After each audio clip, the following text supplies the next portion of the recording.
वज़ीर इत्तलात बलूचिस्तान जान अचकज़ई कहते हैं गैर कानूनी तौर पर मुल्क में दाखिल होने वाले अफराद को फ़ौरन एक्ट के तहत हिरासत में लिया जाएगा और बादअज़ां मुल्क बेदखल किया जाएगा।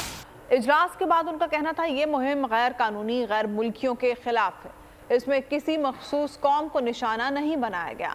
हमारे पास तमाम गैर दस्तावेजी तारकीन वतन की रज़ाकाराना वतन वापसी के लिए एक महदूद वक्त है।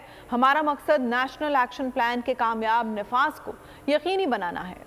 जो गैर कानूनी माइग्रेंट्स या एलियंस हैं, ये वो लोग हैं जो जिनके पास कोई डॉक्यूमेंट नहीं है। इन्हें फ़ौरन एक्ट के तहत गिरफ़्तार किया जाएगा और उन्हें अदालत में पेश किया जाएगा और फिर उन्हें मुल्क बदर किया जाएगा। एलियंस के ख़िलाफ़ कार्रवाई है वो एक स्पेसिफ़िक मुल्क स्पेसिफ़िक नहीं है।